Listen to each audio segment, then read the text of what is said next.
any chance that a wicketkeeper won't use a wicket-keeping pun when titling their book? I think it's so ingrained in us, isn't it, that everybody wants that. Richard Blakey had the best one. I think it was taken from behind, or taking it from behind. Once you do that, it's hard to beat that one, isn't it? Brilliant. So mine a little bit. Obviously keeping wicket and keeping quiet. Everybody knows me as a bit of a chirpy little rascal behind the stumps. So it was mostly about the demons in my mind and the things that I'm keeping quiet about over the years. So a bit of match fixing stuff and one thing or another. So So you're happy with that pun? Yeah, absolutely. It fits in nicely. We actually ran a competition on Twitter for it. Oh yeah, that's mentioned in the book. Yeah, that's right. Yeah. And did the person get a free copy? I haven't seen him yet, but I will do. Yeah, he's quite good. He's in the cricket business. He's sort of cricket Puma UK, so it's perfect. Oh, that's all right. Yeah. Reading this book, I sort of got a feeling that it was a representation of your mind. I know someone else obviously helped you write it, but like early on especially, like you jump from topic to topic, and there's a point where I was just like, I'm not quite sure what I'm on it. Is that what it's like? Yeah, in your head? Yeah, it can be, yeah, absolutely. It was more maybe 10, 15 years ago than now, where now I sort of control my mind a little bit more. I think the exercises, my dyslexia exercises, have really helped me as well. So there was a lot of clutter going on, and too much clutter, and it was about slowing down. And people think that I speak quickly because I'm cluttered. It's probably more now purely because I see it in my mind's eye before I say it. And that's quite interesting, because there's a paragraph here, and it's an amazing paragraph where you're talking about Ian Bishop coming into bowl and what's going on in your head. Now, I've seen Ian Bishop bowl. He has a very long run-up, but his run-up is not long enough that you could possibly go through all the thoughts that you had. Is that so? In your head, that the words go even quicker than they come out your mouth? Yeah, definitely. Yeah, definitely, massively. It's almost like a fast forward at some stages. Yeah, I mean, it used to be a lot worse years ago, and there was a lot of quick bowlers around years ago, and there were long run-ups, and there was plenty going on, and too much going on. And at what point does that just start to affect your batting? Because I know you talked about the little man. We'll get to little man later, but I mean, is it just hard to bat when there's so much going on in your head, even if it's positive? Yeah, I mean, yeah, absolutely. I would sort of complicate things too much, and some days I'd be, it was very much a different day. Some days the little man in my head would be much quieter. Other days a lot more expressive and a lot more, really there on a second by second basis almost. So I think some days I didn't realise what I'd done that helped that day. Yeah. Where years ago, I might have sung a song, or I might have been thinking about other things, and it never really affected me. Where on a bad day, it was just there as soon as I got out of bed, and it was I just knew it was going to be a negative day, a bad day, and whatever I was thinking, I created, because our actions are what we think about. I mean, there's something interesting I've got. We'll go into negative little man. You're known as a really good sledger. But reading the little man chapter, and so this is a little voice in your head basically, shouting you down. He's sledging you. It's almost like you started sledging because you had someone already sledging you. Does that make sense? Yeah, it almost makes sense, where how I think of it now is that I know how affected I was by something else going on that I didn't want to be there. And I knew how negative it was for my game. So I knew that if I could drip feed negativity and drip feed affirmations and thoughts to other batsmen, I knew I'd get them away from their mental processes. Because good players have physical routines. We all have a different superstition, a routine, but the very best players have mental routines. And some know about it and some don't. And when they get in that sort of zone, as it's talked about, it's trying to get them out of that zone. So it's almost like for years you quite often you'd sledged yourself. Yeah, absolutely. Yeah, in a way, yeah. I mean, I distracted myself, which is what I did. I'm actually not a great sledger, but Steve Voice called me like a mosquito. He says I was like a mosquito flying around that he just couldn't zap. Yeah.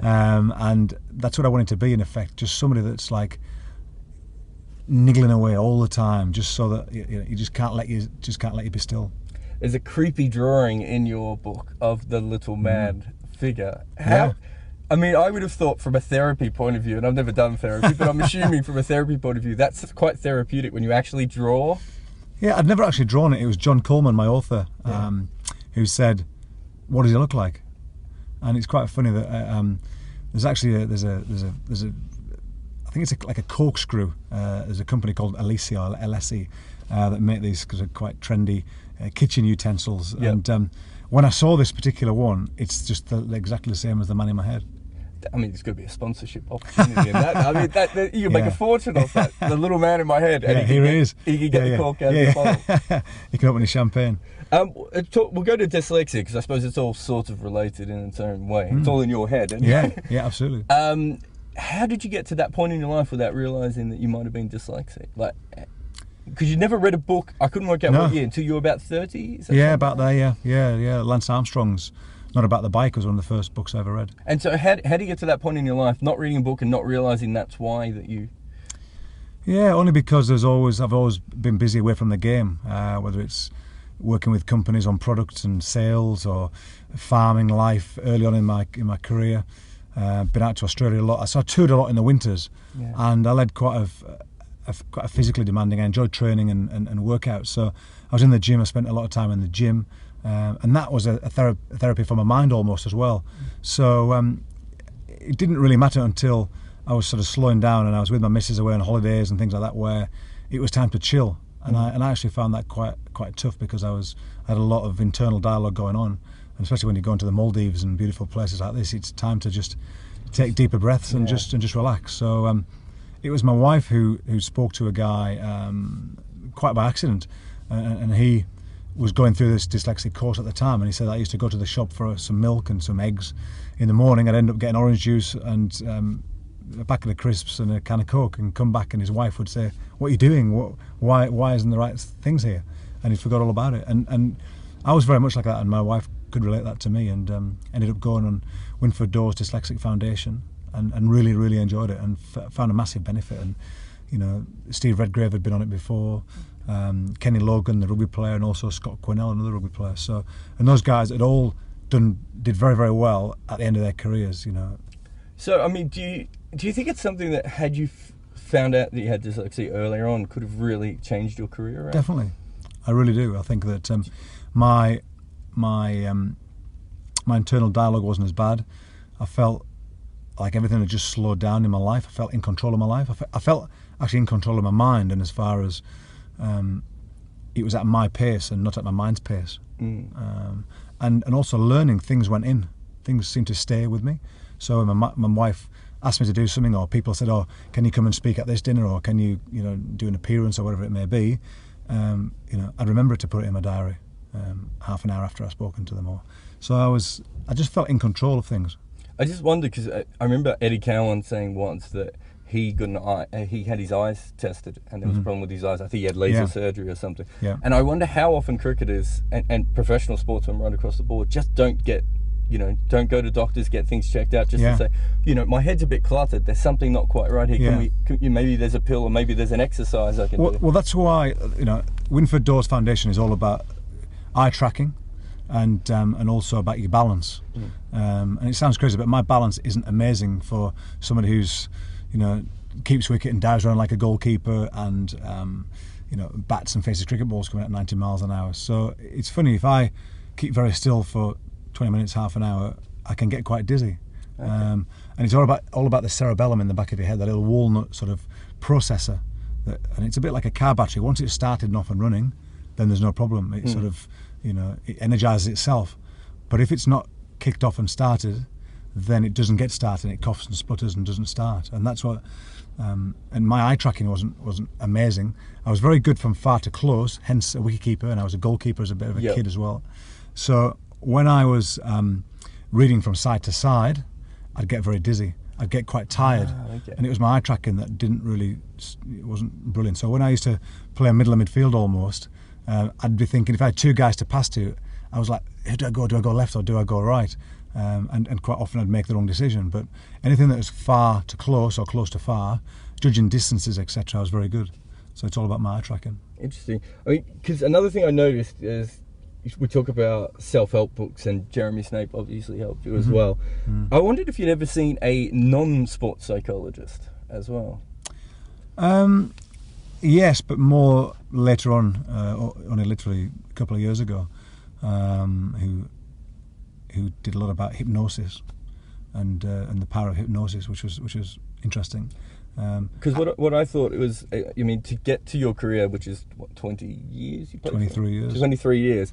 It seems like you've almost had to keep reinventing yourself, and you chased a lot of these things. Like, you know, probably some of the self-help books you read early on or looked at early on probably are completely discredited, you know, 5 years later. But whatever you needed to get out of them at the time, you kept doing it, and that's why your career lasted so long. Yeah, definitely. I always wanted to get to the age of 40 and make sure that I tried everything to make my career better.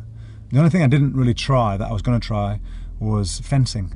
I wanted to fence because I thought the position of a batsman going forward in a sideways position, and fencing, the foot placement, the balance, the movement.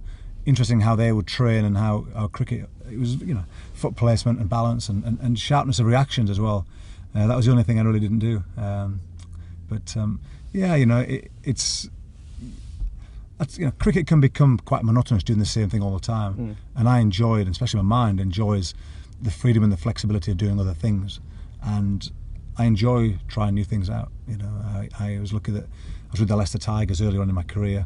The cricket and the football and the rugby in Leicestershire were very close, so I tried to, you know, really bring us all together and do various training sessions, and spent more time with the football, the cricket and the rugby. And it was, you know, every sport's got something to rub off on another sport, and cricket at the time, certainly our training helped, and, you know, I was sort of a rugby fit cricketer at the time, which gave me my longevity. Interesting. I want to go on to a few people you talk about in the book. I'll try and link this all together. You're quite I don't know if harsh is the right word, but honest about your relationship with Mike Atherton. Yeah, I mean, you know, don't get me wrong, I still respect Athers as what he's done as a cricketer. I think he's a fine pundit. You know, he's a guy who you know, he's done a lot of good things for English cricket, and one or two not so good things he's done for English cricket. Well, the reason I bring it up though is because if you read the book, you know, there's a couple of times you mentioned the Hick Declaration. You talk about the way he doesn't autograph very slowly, and the David May comment, which was basically, you know, telling you guys as backups that you had nothing to do with the victory. But what I found interesting is you knew Hansi Cronje and Chris Lewis quite well. Very well. And you're very empathetic with them, and yet with Athers, it's almost like, I don't know, is there something that's maybe unresolved between the two of you? Or? No, not really. I just felt that, you know, I put Athers in quite high regard, and I was just disappointed at those comments. And, you know, you get disappointed with people in an environment like that because there's a lot of emotion going around. You know, you're playing cricket, you've been international sport. You know, I was desperate to play at the time. Away in Pakistan, it's a tough tour in Pakistan. I gave it my all as far as to the team, to the unit. You know, I've never made a drink in my life, you know, for cricket teams because I've been out there playing. Yet you're like a drinks carrier, a glorified drinks carrier, and playing the games in between. Yet it could take Alex Stewart one ball, and I could be playing in a Test match. Yeah. And that let me down because I've always had a team work ethic, a team togetherness, a camaraderie. I've built that spirit in sides that I've played in and helped add to that.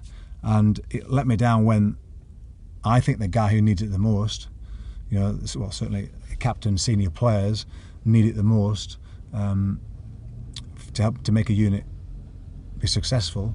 We're almost snapping at your heels, not wanting that.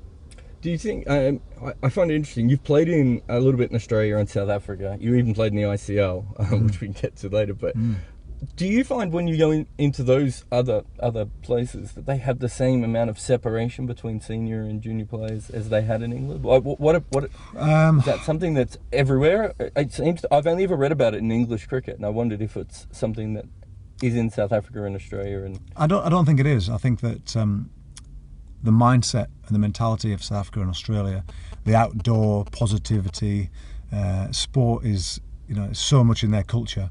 And yes, it's getting there now with this country, and certainly, you know, the Premiership football is enormous globally. But I think that cricket and rugby in other countries, South Africa, Australia, are massive sports.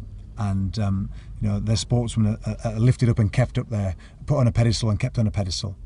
And they've got to do something really, really bad for them to be knocked down. Where in this country, I think we just sometimes knock our guys, you know, too much when they put a lot of things on the line. And you professional sports are, you're 2 years away from being sacked, and we're results driven, and if you have 2 bad years, then you've got a chance of being released, and if you're released, then it's about timing whether or not another opportunities are there for you, because as a keeper there's only 18 jobs in the country. Yep. There's one job everybody wants, but there's only 18 jobs in the country, and that's you've got to keep driving and striving. So surely if people are adding positivity to that group, you've got to keep them.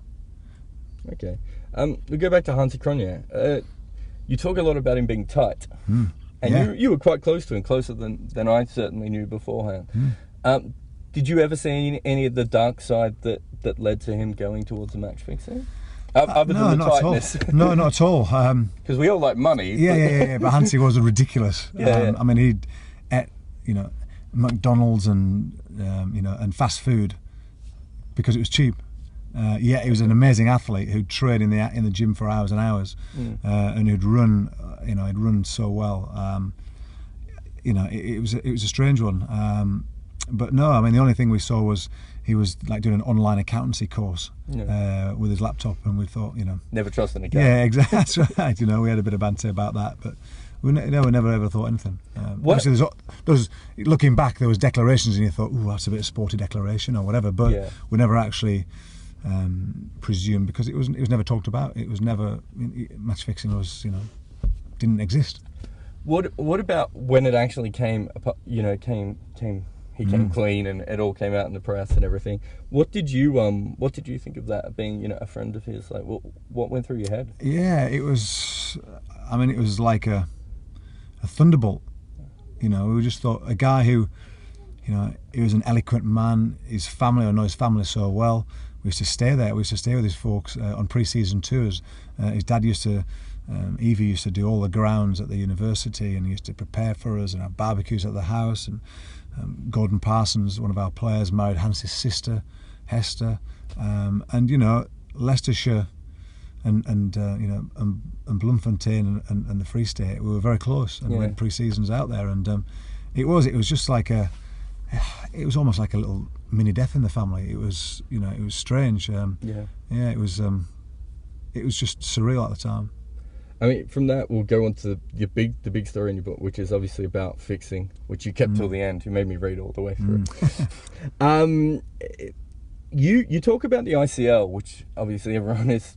I mean, anyone who watched the game would have at any time. I know there was one game where I was convinced both teams were not, key players were not trying to win the game. But you name players with odd spells and with odd happenings. But when you actually talked about the fixing that was offered to you, which was you didn't name the person's name, and I wondered why you didn't name it. Because it's not illegal for him to do that. Okay. They can make approaches to you. It becomes illegal when you accept money. Okay. So people are allowed to offer things in life, but it's up to you whether you take it or not. And so, I was, for many years I had suspicions about Hansi and about Bob Woolmer, and both my wife didn't want me to mention it, and I just thought there was enough information there, and you never know what you're getting into. When there's enormous money being thrown around, you don't know who's in control of that money. Yeah. And when the stakes are high, then risks happen, and I don't want to be part of that. When you say you had, but before you sort of intimated that you didn't know about Hansi and that sort of stuff. So you're saying that there were times when even things that were happening with Hansi and Bob Woolmer where you just went, this is not right, or? No, almost these guys had mysterious deaths. Yeah. These guys. So you're saying from the death point of view, they both. I mean, you don't want to be. There's been mystery. Yeah, you were worried about putting yourself and your safety, wife absolutely. Your child in danger. Yeah, because you never really know. I actually got on the guy who approached me. We actually got on really well. Yeah. He was actually a very honest and straight bloke with me, and I actually enjoyed his company.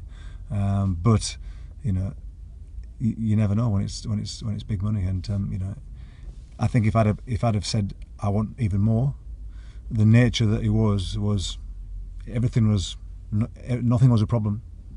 I find that interesting. Just the amounts seem really interesting compared to the amounts that we know that some players have been paid. Your amount seems, well, 100 times more than some other players. Do you think that was just a way of they were just trying to dip you in, and once you dip in once, then they keep ramming down the money? Yeah, I mean, well, I think that it's a lot about, we talk about the spot fixing, where it's one thing. He wanted to know the toss of the coin, who was going to bat and ball, so there'll be odds on that. He wanted to know the first 6 overs of a game, so there's big odds on that, and also the result. So he wanted 3. So 3 things combined, could have been enormous odds. So then the money's more than ever. So, but I mean, it was like the way it came across was so matter of fact. Like, how much what do you want? 3, 4, 5 million? How no problem. And what about the fact you went to a journalist at the time, but you didn't go public with it? Is there any reason you kept it back? Did you not want to be involved with it? I spoke to Michael Vaughan. I spoke. I know you spoke to I know you spoke to players and you spoke to the ICC watchdog and all that sort of stuff. But you also went to a journalist. Yeah. And because I mean, the problem I see is you go to the ICC, and I know things have been reported and things disappear because I've been around them. You then went to a journalist, but you didn't want to put your name to it at the time. You wanted it to be anonymous. I assume. I just wondered why. That again, was. Because it was quite fresh and it was more of the just to get it out there that these things are happening. Yeah. It's in our game, and it's wrong, and I believe it's wrong, and I believe sport should be on a level that's about sport and not about making money. Yeah, you make money by doing well and we get rewarded because you win. England players win a series against Australia and they get rewarded rightly by the bonuses. Yeah. Not for you to do badly, to get hundreds of thousands of pounds to do badly. Did you report any of the games you played in the ICL? No. Is there any reason? Because I mean, you were quite suspicious of it. You're quite detailed. Like I said, I saw. I think I might have even seen one of those games where there was a lot of fielders in, back on the ring and no one was taking signals. Yeah. Is there any reason why you didn't report them? Is it just because you've got no proof? You're just basically saying this was a weird game? Yeah, that and also Tony Gregg came flying into our dressing room and said, "There's this game. I'm really disappointed. There's some good people in here and some bad people in here. I know who the good ones are. I know who the bad ones are. Cut it out, or you'll be straight. The authorities will know about this." And obviously gambling in India, Pakistan or the Muslim society is a no-no, so it's against the law. We'll go off from that. This is the weirdest part of your book, and I'll be honest, even getting a glimpse inside your head was one thing, but when we got to the Margaret I don't know. I mean that was phenomenal. My biggest question about Margaret. So Margaret was you doing a séance? I was doing a séance, and she was our spirit link. Yeah, you and Brad Hodge, the 2 most spiritual men in cricket. I'm now calling you. Right, yeah, Hodgie, Darren Stevens, Darren Maddy, and John Sadler. Yeah. So you're doing a séance in a spooky house? Yeah, in a hotel. In a hotel in Durham. And suddenly you're speaking to Ben Hollyoake. Yeah. How hard was it to admit that in the book? Like, was that a chapter where you went, do I really want to say this? I know it's surreal, isn't it? Because even if it's real, and like you're the only one, you could speak to all of those guys. I mean, at one stage, throughout the whole of the séance, at one stage, all of us were in tears about something, about our families, or about. It was a very surreal. It was a very peaceful and calming situation we were in, and it took a long time to get going. Yeah. But when it did get going, it was like, whoa, we're not. Hodgie said, "Listen, lads, we're not mucking around here. Did somebody push that, or did it move?" Yeah. Ask it again, and all of a sudden it went again, and it was the glass moved very slowly when it was Margaret, the woman link, doing it. But when it was Ben Hollyoake and Dickie Davis, it was, and even my grandfather or the guys, family members who were in the spirit world, the glass was flying like so fast. In fact, it even woke up the speed of it, the noise it made, woke up Phil Whitacase, our coach next door, who came in the interjoining room in between. and it was amazing. But I've got such a good relationship with Adam Hollyoak. I've respected him. I've known him for many years now. Smokey's a great man, and I knew that I could speak to him about it, and I knew that he'd be fine about all this in the book. So, yeah, no problem. But what about from your point of view, though? Because, like I said, even if it's 100% real, and you obviously believe it's 100% real, everyone else is going to think you're a nutcase. Yeah, 4 hours. Well, I hope not, because I think people do seances. Yeah. It's not for everybody. Yeah. I've never wanted to a certain extent do one before. Yeah. Darren Maddy, he loves all this stuff as well. Darren Stevens has done one before, and we were just sort of lads a bit bored in a hotel that looked a bit spooky, and we wondered if this hotel was haunted. It had been pouring down, and we thought, we're bored in the afternoon, we can't play golf, we're not going to do any gym because we've done gym, there's the cricket tomorrow, we want to stay fresh for cricket. Yeah. And we just, Darren Stevens and Darren Maddy spoke about it, so we thought, let's do it in Hodge's room, which he wasn't too happy about afterwards. What about did you, because there was a little bit about David Hooks' hotel, did you consider talking to Hooksy? Because I would have thought of any ghost that would have come back, he would have come back and said, stop being idiots, get your hand up the bar, well, Hodge, go to the bar. Yeah, Hodge was quite emotional at this time. Yeah. With it, because it was, it just happened quite recently, because it said about the bar. It kept saying the bar, and it kept going no. I can't remember exactly. I think it was no. It kept saying. It just kept saying it wasn't the bar. And then Hodge was like, well, it was, because we were in that bar, but it was actually in a hotel. And as soon as he said the hotel name, then it went yes. Okay. And it was like, oh right. And Hodge was like, this is ridiculous. Yeah. So yeah, I mean, everybody at some stage was really, really buzzing. And you've been to a medium before as well, like a spiritual medium. Yeah, years ago I did. Yeah. So that's Yeah, I know that I've always felt that I've got somebody with me or looked after me. There's so many instances in my life that, whether it was car crashes or whether it was accidents on the farm, there were so many opportunities that, bless him, Tom Maynard's had, made one mistake and he's no longer with us. Yeah. I've always felt I've been blessed somewhere, that somebody's been looking. I've always had a feeling that you've got a little man on one shoulder and an angel on the other. That's right. Yeah, it's to balance me out. I mean, that's basically it. I just wondered, like, as far as writing the book, and because you seem like someone who gets something positive from every experience. What did you actually get from writing the book, and now having released it? Good question. I haven't really thought about that. It's been such a busy time of book launches and signings and going around, following the 2020 grounds around, the England games around. So look at what more to do with South Africa coming. I think it was nice that I wanted people to share my journey, as far as a